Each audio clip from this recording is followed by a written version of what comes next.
Amém. Segundo livro de Reis, capítulo 3, dá para sua Bíblia, por favor. Estamos trabalhando uma série de mensagens com o título Coisas Maiores.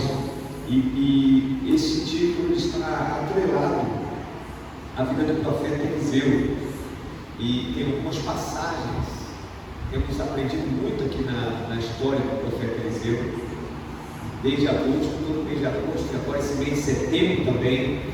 E esse não é somente uma série de mensagens que está sendo pregada, mas eu creio convictamente que Deus está trazendo um ambiente espiritual novo para cada um de nós. Então, eu creio que no mundo espiritual existe ativado, existe aberto uma porta, uma janela para você entrar, para viver coisas maiores. Essa é a tua hora, essa é a tua vez. Se você crer, se você se apegar a essa fé, se você dizer isso é comigo, e cada mensagem que é pregada, derramada aqui, Deus está te dando essa oportunidade de você dizer: eu quero viver coisas maiores. Quantos querem, quantos desejam? Eu quero. E tem gente aqui já vivendo, e eu sei que tem coisas ainda que vão acontecer. Vou pegar aqui o testemunho do Marcão, que estava gerando já há alguns anos, né, Marcão? Já há algum tempo, de um trabalho, de mudar de um trabalho, de uma escola, de um professor, dando aula lá em Barra Mansa. Sabe onde é Barra Mansa? 2 horas e meia. Eu não sei, eu estou comentando bastante por lá. 2 horas e meia de carro, ele tinha que ir para lá dar aula numa escola. E ele gestando a oração a Deus, de mudar isso, mudar a rota, mudar a escola. E nesse mês de agosto, mês de coisas maiores, ele ganhou uma bênção de estar agora aqui em Caxias, bem mais pertinho, 40 minutos. Coisas maiores, foi registrado ele num concurso que já tinha sido passado há algum tempo, esperando muito tempo. Quase 10 anos esperando para ser chamado para essa escola. Aconteceu no mês de agosto, coisas maiores. Você pode aplaudir o Senhor? Eu creio que tem coisas maiores para acontecer. Eu creio convictamente nisso. A Michelle é 4 anos, né? 4 anos parada, desempregada, batendo na porta, na área dela de enfermagem, uma área que não é tão difícil. Nesse mês de agosto, ela ficou empregada. Aplauda o Senhor por isso. Coisas maiores em todos os níveis. Eu creio que Deus quer nos levar coisas maiores no âmbito espiritual, mas também na vida pessoal. Ele tem isso para você, e essa é a minha fé. Eu quero compartilhar algo com você mais uma vez, dentro desse assunto. Segundo livro de Reis, capítulo 3, eu quero ler aqui um texto longo, do versículo 4 até o versículo 20, são 16 versículos. É uma história, mais um episódio aqui da história de Eliseu. Mesa, rei dos Moabitas, era criador de gado, pagava seu tributo ao rei de Israel com 100.000 cordeiros e a lã de 100.000 carneiros. Depois da morte de Acabe, o rei dos Moabitas se revoltou contra o rei de Israel. Por isso, naquele instante, Jorão saiu de Samaria e reuniu todo o exército de Israel para matar o rei de Israel. Mandou dizer a Josafá, rei de Judá: o rei de Moabe se revoltou contra mim. Você irá comigo à guerra contra Moabe? Josafá, outro rei, o rei do reinado do sul, que era Judá, Josafá respondeu: irei. Sou como você é. O meu povo é como o seu povo, os meus cavalos são como os seus cavalos. Josafá perguntou: por que caminho iremos? Jorão respondeu: pelo caminho do deserto de Edom. Partiu o rei de Israel, o rei de Judá e agora o rei de Edom também. 3 reis contra um rei.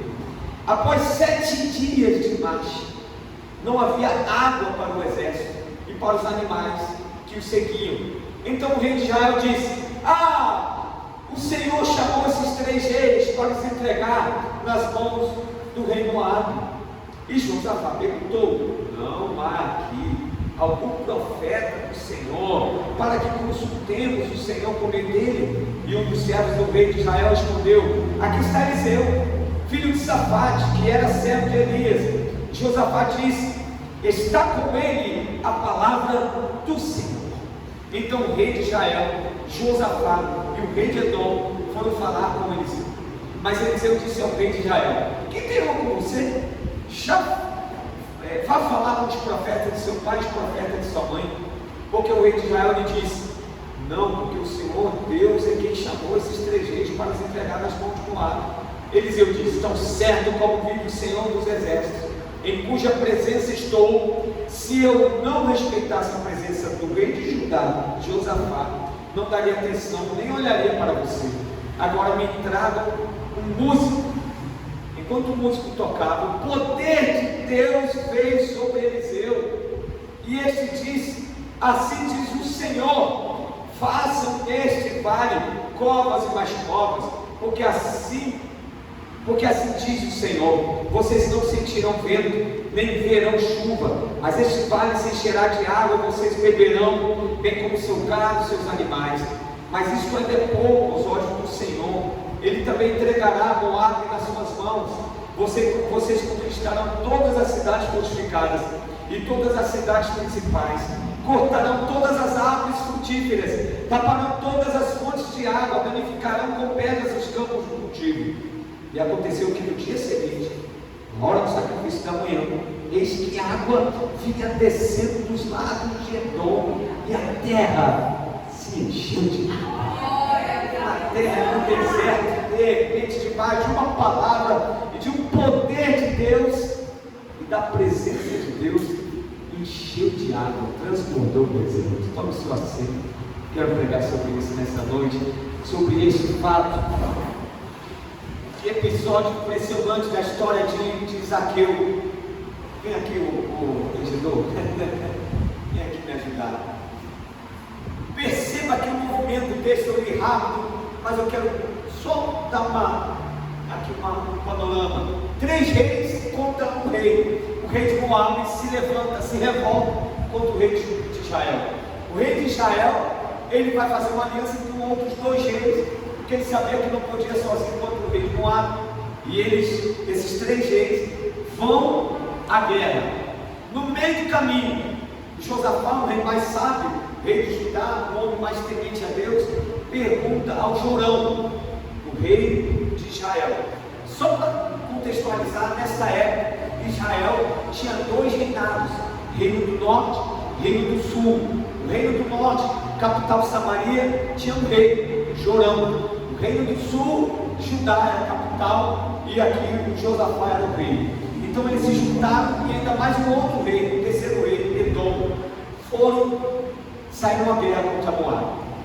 E aí a história conta, nós vemos aqui que no meio do caminho que eles escolheram, não sei bem me situar se haveria uma outra opção, mas nessa opção era um caminho de deserto, as tropas andando no deserto, e o que precisava, naturalmente, de estarem abastecidos.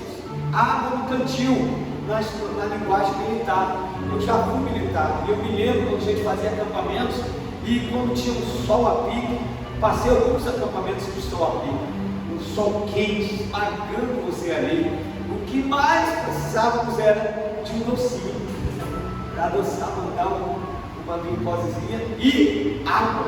Não podia faltar água, não podia. E aí, eles andaram 7 dias, faltou água. Acabou a provisão de água. E quando acaba a provisão de água, entra o desespero. O próprio rei de Israel falou assim: foi Deus. Deus nos trouxe aqui, nos entregou todo o nosso exército na mão de Moabe. Quando entra o desespero, na hora da ausência, da falta, a gente tenta até apontar para o céu, culpar a Deus, a minha vida está assim. Minha vida está no deserto, minha vida não anda, minha vida não flui, tanta coisa acontecendo. Deus, se fosse Deus, quisesse fazer alguma coisa, Ele já teria feito. Eu quero dizer para vocês mais nada: não murmure contra Deus, ore ao Senhor, fale com Deus, não deixe que o deserto, a seca, a ausência de água, ou a ausência de algum elemento da sua vida, uma ausência de paz, uma ausência de dinheiro, isso faça você murmurar contra Deus. A Bíblia fala porque a cada dia que Israel murmurou no deserto, contou-se 1 ano. E eles murmuraram 40 dias, foram 40 anos no deserto. Já pensou se pega em frente hoje? Então não murmure. Murmurar é uma reclamação acentuada. É você reclamar o tempo todo. Tente olhar, eu falei isso na aula se você estivesse aqui, se você estava aqui ouvindo isso. Tente olhar para as coisas boas que já passaram na sua vida. tente observar o que Deus está fazendo de bom, e isso faz bem à alma. E aí aquele homem, o rei de Israel, influenciou os outros. Entretanto, Josafá lembrou de que poderia consultar a Deus, e consultar a Deus, ele pensou assim: vamos buscar um profeta. Aí alguém disse: tem um profeta aqui, é o Eliseu, ele servia o profeta Elias, chame ele. Quando chamou Eliseu, o primeiro adjetivo que deram para Eliseu era que ele servia Elias, mas teve um outro adjetivo que o Josafá deu, uma outra qualidade a Eliseu. Ele diz assim: aqui quando Eliseu chegou, está com ele a palavra do Senhor. Isso refresca o coração. Estar com alguém, a palavra do Senhor é tudo, porque tudo que a gente quer no momento da aflição é ouvir uma direção clara do que fazer e como se comportar. Da onde vem essa voz? Da onde vem essa palavra? De quem? Do Senhor. É a melhor voz, é a melhor palavra. Quando você estiver em aflição, não aposte nos conselhos de pessoas sem Deus. Não procure ouvir opiniões de pessoas que não têm uma comunhão com o Pai, porque podem incendiar mais ainda o seu coração, pode azedar mais ainda de você. Ouça alguém que tem uma palavra que vem de quem? Do Senhor. Uma palavra do Senhor alegra, uma palavra do Senhor traz esperança, uma palavra do Senhor nos põe de pé e nos dá direção. Chamaram o profeta Eliseu, e eu quero pregar aqui nas qualidades que foram mencionadas aqui no Eliseu. Pelo menos 3 coisas, 3 marcas o profeta Eliseu carregava, e nesse texto elas são mencionadas aqui. Eu quero pregar sobre isso, porque eu creio que para viver coisas maiores, nós precisamos de ter pelo menos 3 marcas, e eu vou falar delas aqui agora. A primeira marca que acabei de mencionar é quando nós temos palavra de Deus. Nada melhor para você viver coisas maiores, coisas extraordinárias, uma nova dimensão de vida, quando você tem uma palavra de Deus. Não tem nada melhor. Como a palavra de Deus dela mesmo diz, que ela é luz para os nossos caminhos, que ela ilumina onde nós vamos pisar. Não tem coisa que nos põe de pé, nada melhor do que uma palavra que é viva, que nos alcança, que nos toca, que mexe conosco, que nos coloca em equilíbrio, que nos dá uma visão melhor das coisas, que nos faz acreditar novamente, que nos ativa uma fé vibrante. Nada melhor do que uma palavra que vem de Deus. Nada melhor, porque a palavra de Deus é esse martelo que esmiuça a pedra. A palavra de Deus é essa espada de 2 gumes que entra no interior do homem, discerne intenções, pensamentos do homem. A palavra de Deus, ela é mel quando desce dos nossos lábios. A palavra de Deus, ela também confronta o nosso estilo de vida e nos corrige, mas a palavra de Deus também nos dá esperança e nos anima em tempo de tribulação. A palavra de Deus, quando vem até nós, nos momentos críticos da vida, nos dá uma orientação. Quando estamos desorientados, no deserto não tem água, mas se tem palavra de Deus, é tudo que eu preciso. Chegou a água? Ainda não, mas chegou a palavra de Deus. Se chega a palavra de Deus, consequentemente, atrás da palavra de Deus é o quê? Água. Daqui uma dica para você. Talvez você esteja com sede, talvez a sua sede não seja de água, talvez você precise de uma solução, e você está focado na solução. Vou dizer onde você tem que estar focado, porque é a palavra de Deus. Porque quando vem a palavra, consequentemente, vem resposta por trás, vem água por trás, vem direção, vem milagre, vem conselhos de Deus. Eu preciso rápido de uma solução. O que você precisa é de uma palavra de Deus. A palavra de Deus vai te dar a melhor solução. A palavra de Deus vai te dar sustento, dizendo assim: não, ainda não é a solução agora, mas eu vou sustentar você, vou permanecer, vou deixar você de pé. Porque nesta hora, quando a gente está nas batalhas, nas maiores batalhas da vida, o que vai nos sustentar para valer é a palavra de Deus. É a palavra que vem de Deus. Ela nos mantém firmes. Aquele que ouve e pratica, Jesus disse, é como um homem que constrói sua casa na rocha. Aí ele faz uma comparação com aquele que ouve a palavra de Deus e não pratica. Era uma casa construída na areia. E a diferença dos dois, porque os dois conseguiram construir em fundamentos diferentes, mas conseguiram construir um projeto de vida, todo mundo consegue construir.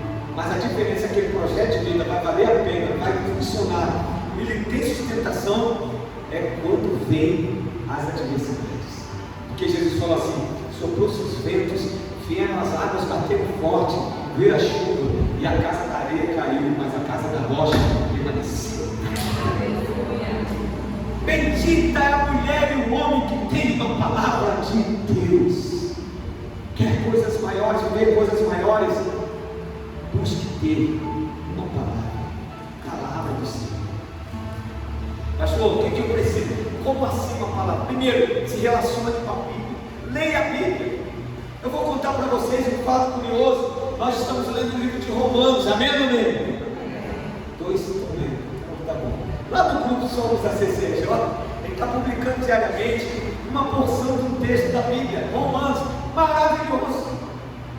E aí eu fui agora recentemente que eu digo recentemente, foi ontem e anteontem, estive numa igreja da cidade, nós já estamos participando de um seminário, e lá, para nossa surpresa, ontem foi Romanos 12, depois fica lá, ontem foi Romanos 12, não foi, amém? Lemos Romanos 12, quando chegamos no seminário, no dia do seminário, o que estava sendo estudado, sabe o que era? Romanos capítulo 12, eu fiquei quente demais, eu olhava para o barco e falei: não acredito, Deus me trouxe aqui, não só para ler Romanos 12, mas para estudar 2 dias, só um capítulo da Bíblia. Eu fiquei muito feliz, você pode aplaudir o Senhor por isso. Eu não sei como você encara essas coisas, mas eu vejo como amigo de Deus, eu vejo Deus sorrindo para mim, falando: meu filho, vá, essa é a direção que eu estou te dando, o caminho, essa é a palavra que eu te dou.